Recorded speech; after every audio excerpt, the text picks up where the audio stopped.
Good morning and welcome to coffee time sip and see. మనం ఈ కార్యక్రమంలో ప్రతిరోజు కూడా ముఖ్యమైన దినపత్రికలోని ప్రధాన వార్తలను విశ్లేషించుకుంటాం.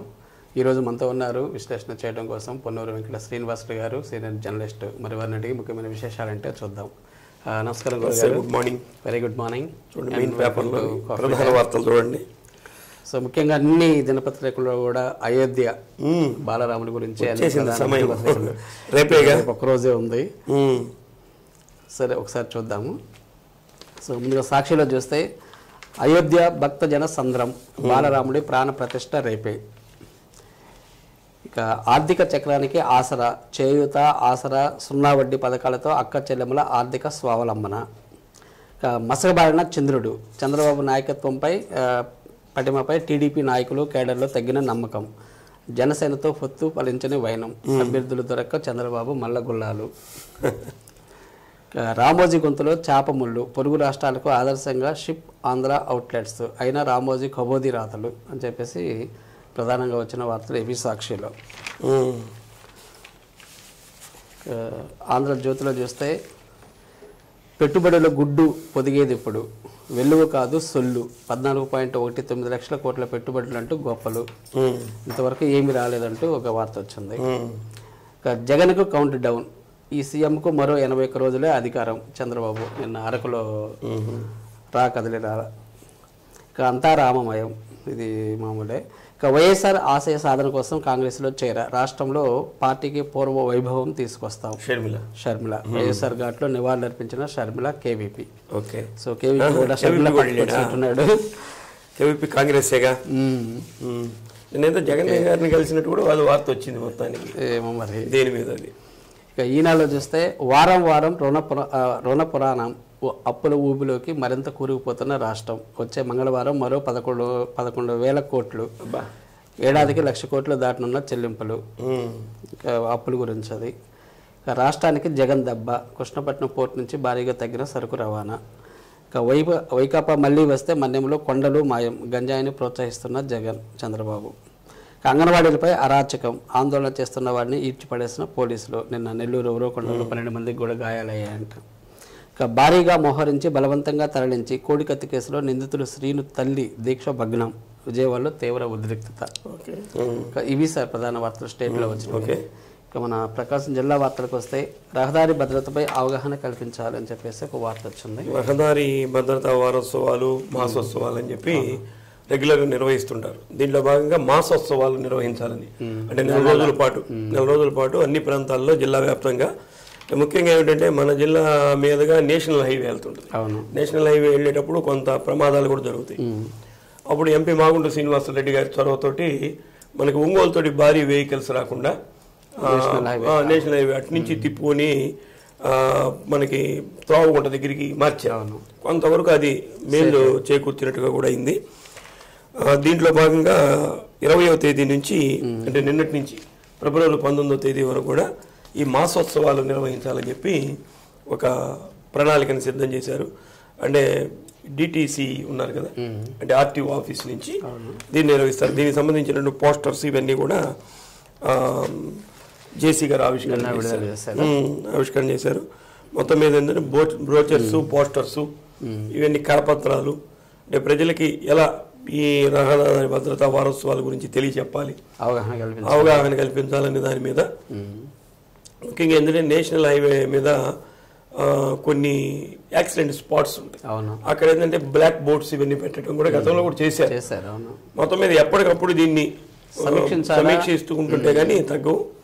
మొత్తం మీద మొన్న డిసెంబర్ 31 నాడు దీనికి సంబంధించిన వార్త ప్రచురించినప్పుడు గత సంవత్సరం కంటే ఈ సంవత్సరం తగ్గాయని చెప్పి సమాచారం అయితే ఉంది.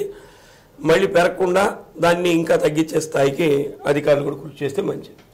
ఏదైనా ముఖ్యంగా ఆగి ఉన్న లారీల వల్ల ఎక్కువ ప్రమాదాలు. కరెక్ట్, ఖచ్చితంగా చెప్పారు. ఇటు ఈ మధ్యలో జరుగుతున్నటువంటి ప్రమాదాలన్నీ అవే. ఎందుకంటే ఇప్పుడు ఏ వెహికల్ కూడా 100కి తక్కువ ఏ వెహికల్ పోవట్ల.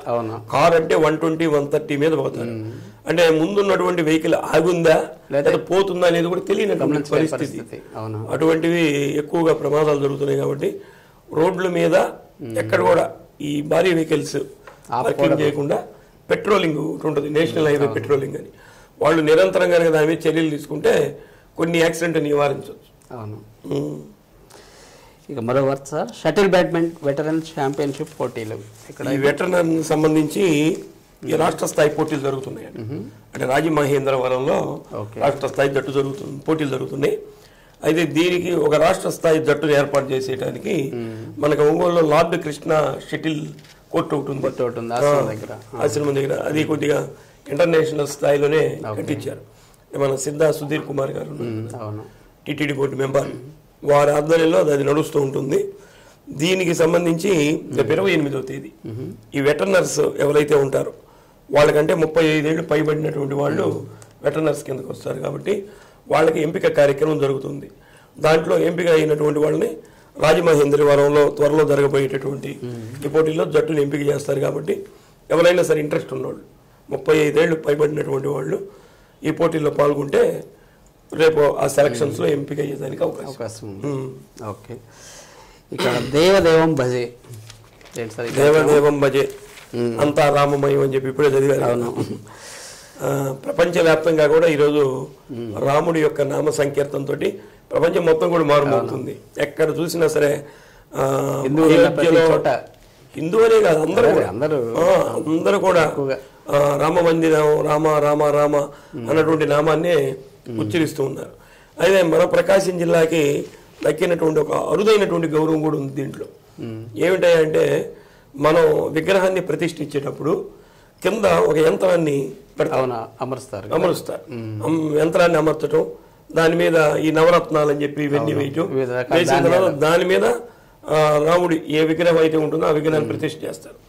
అలానే ఇప్పుడు బాలరాముడి విగ్రహ ప్రతిష్ఠకి ఆ యంత్రం ఏదైతే ఉందో ఆ యంత్రం మన ప్రకాశం జిల్లాకు చెందినటువంటి అన్నదానం చిదంబర శాస్త్రి గారు. ఆయన హనుమత్ ఉపాసకుడు. ఇప్పుడు ఇక్కడ మన పెద్ద ఆంజనేయ స్వామి గుడి ఉంది కదా, పంచముఖ ఆంజనేయ స్వామి గుడి, బైపాస్ రోడ్లో పెద్ద ఆంజనేయ స్వామి విగ్రహం, ఆ దేవాలయం కట్టించింది కూడా ఆయనే, ఆయన ఆధ్వర్యంలోనే. నవావతార క్షేత్రం అని చెప్పి స్వామివారి యొక్క 9 అవతారాలతోటి ఏర్పాటు చేశారు. ఇది ఎప్పుడైతే ఈ రామ మందిరం కడతారో అనుకునే దానికంటే ముందే ఈయన ఒక బంగారుతోటి దీన్ని తయారు చేయించే యంత్రాన్ని, దానికి 20 కోట్ల 14 కోట్ల రామనామ జపాలు చేశాడు. 14 కోట్లు నిరంతరం. అంటే దానికి ఎంత పవర్ వచ్చిందో చూడండి. కాబట్టి ఈ విషయం తెలుసుకున్నటువంటి వాళ్ళు కూడా ఈ యంత్రాన్ని తీసుకువెళ్ళి అక్కడ పెట్టి ప్రాణ ప్రతిష్ఠ చేయాలని చెప్పి సంకల్పం చేశారు. అంటే ఈ రామాలయం ఉన్నంతకాలం కూడా మన జిల్లా వాసి చేసినటువంటి ఆ యంత్రం ఏదైతే ఉందో రాములు వారి పాదాల దగ్గరే ఉంటుంది. కాబట్టి ఈ అదృష్టం జిల్లా వాసులందరికీ కూడా కలిగినట్లుగా మనం భావించాలి. ఎందుకంటే ఈ మధ్య కాలంలో తిరుమలలో కూడా జాబాలి అన్నటువంటి ప్రదేశం రాములు వారు పుట్టిన ప్రదేశమే, అదే ఆంజనేయ స్వామి వారు పుట్టిన ప్రదేశం అని నిర్ధారణ చేసింది కూడా ఈయనే. దానికి సంబంధించినటువంటి మెటీరియల్ అంతా ఇచ్చింది కూడా అన్నదానం చిదంబర శాస్త్రి గారు. కాబట్టి ఇది ఒక అరుదైనటువంటి గౌరవం మనకు దక్కింది.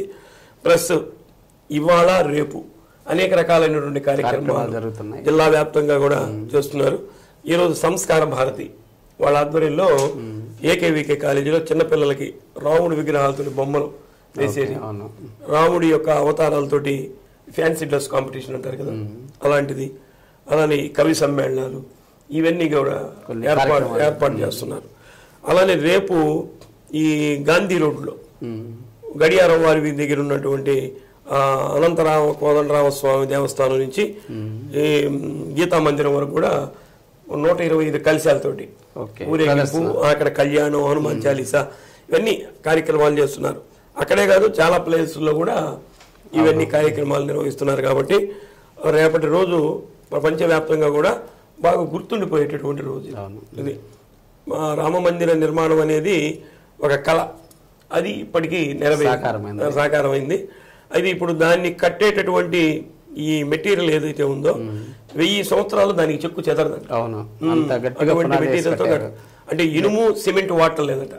ఇనుము వేసినా సరే లోపల మళ్ళీ ఈ తుప్పు పట్టుతుందనే ఉద్దేశంతో ఎర్ర రాయి రాజస్థాన్ నుంచి తీసుకొచ్చి ప్రత్యేకమైనటువంటి డిజైన్ తోటి చేశారట. భూకంపాలు వచ్చినా కానీ ఏమి కాదట అసలు. అందువల్ల అటువంటిది నిర్మాణం చేశారు. రేపు ఈ కార్యక్రమం జరుగుతుంది. ఏదైనా మనం దేశం మొత్తం గర్వించదగ్గ ఒక మంచి మాన్యుమెంట్ ప్రపంచవ్యాప్తంగా కూడా జరుగుతూ ఉంది. రైట్. ఇక పదవులు పోగానే అన్యాయం గుర్తుకొస్తుందా? బీసీ రిజర్వేషన్ తోటి కొంతమందికి ఎమ్మెల్యేలు ఎంపీలు పదవులు వచ్చినాయి కదా, వాళ్ళందరూ కూడా గెలిచిన తర్వాత బీసీలకు ఉన్నటువంటి హక్కులు ఏమిటి, బీసీలకు రావాల్సినటువంటి వాటా ఏమిటి అన్నటువంటిది ఎప్పుడు వాళ్ళు ఆ పార్లమెంట్ లో గానీ అసెంబ్లీ గానీ ప్రస్తావించలేదట. ఇప్పుడు వాళ్ళకి ఆ బీసీలకి కొంతమంది సీట్లు ఇవ్వలేదు కదా, అంటే గెలిచే వాళ్ళకే కదా ఇప్పుడు ఇస్తుంది. కాబట్టి వాళ్ళకి పోతే ఇప్పుడు వాళ్ళు బీసీలు మాకు అన్యాయం జరిగింది అంటున్నారు అని చెప్పి ఎవరు అంటాం కాదు, బీసీ సంఘ నాయకులే అంటున్నారు.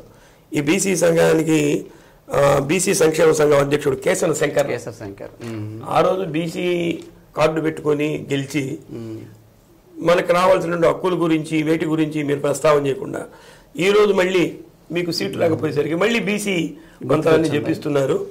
ఇది కరెక్ట్ కాదు. కాబట్టి బీసీలకి దామాషా ప్రకారం ఎంతైతే రావాలో వాటా అంతా రాజకీయ పదవుల్లో రావాలి, అలానే మంత్రి పదవుల్లో రావాలి అని చెప్పి వారు డిమాండ్ చేస్తున్నారు. ఎక్కడైనా సరే అందరూ బీసీలందరూ కూడా కలిసికట్టుగా ఉండి రాజ్యాధికార దిశగా మనం ముందుకు పోవాలని చెప్పి ఆ కేసన శంకర్రావు గారు నిన్నేదో ఒంగోలులో బీసీ గర్జన అన్నటువంటి కార్యక్రమం ఏదో పెట్టినట్టు తెలుస్తుంది. మొత్తం మీద ఇప్పుడు కుల గణన జరుగుతుంది కదా, అసలు అలానే బీసీ గణన అనేది పర్ఫెక్ట్ గా జరగాలి. దాని ద్వారా అసలు బీసీలు ఎంతమంది ఉన్నారు కడే కాదు దేశవ్యాప్తంగా కూడా ఎంతమంది ఉన్నారు ఏంటి అని తెలుస్తుంది. ఇప్పుడు ప్రధాని మోడీ గారు కూడా బీసీ అనుకుంటారు.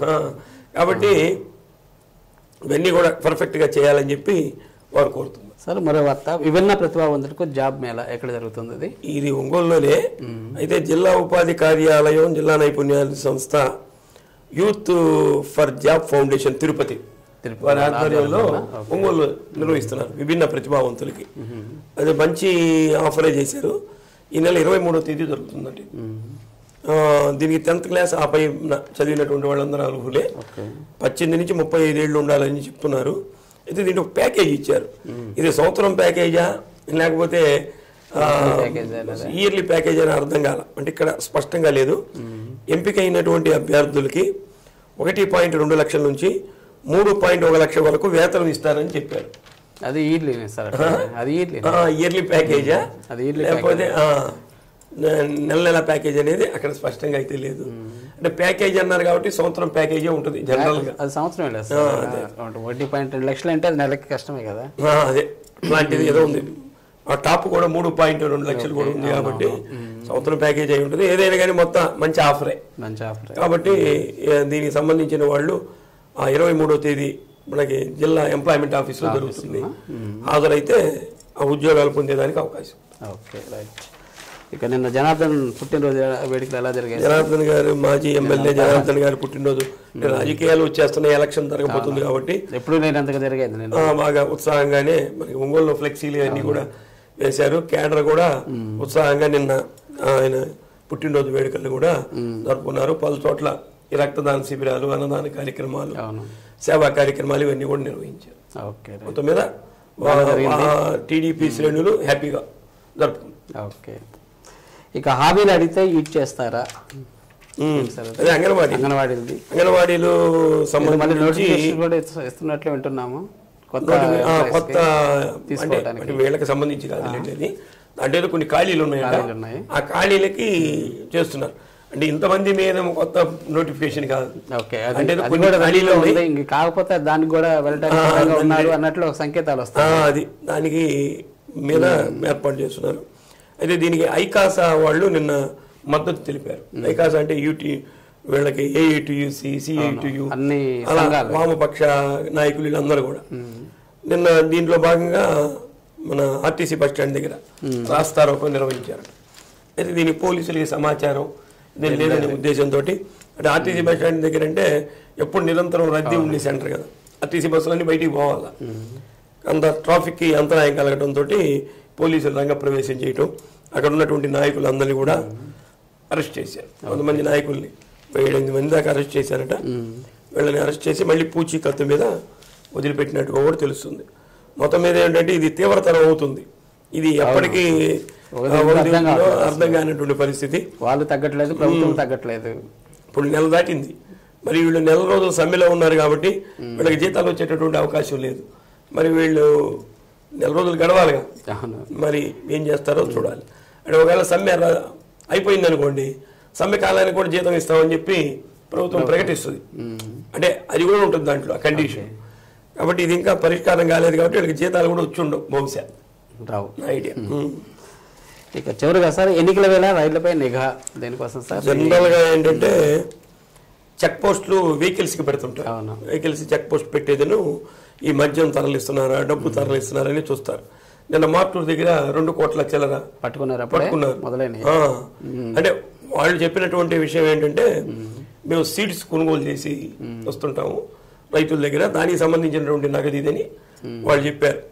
మొత్తం మీద దాన్ని ఏదో ఐటీఓ ఆఫీస్కి అందజేస్తామని పోలీసులు కూడా చెప్పారు. వాళ్ళు ఎంక్వైరీ చేస్తారు ఇది వాస్తవమా కాదా అనేది, బ్లాక్ మనీయా లేకపోతే దీని అన్నిటి ఓచర్స్ ఉన్నాయా లేవా అన్నీ కూడా ఏదో పరిశీలన చేస్తారు. మొత్తం మీద ఇలాంటివి జరుగుతుంటాయి సెట్ చేస్తారు.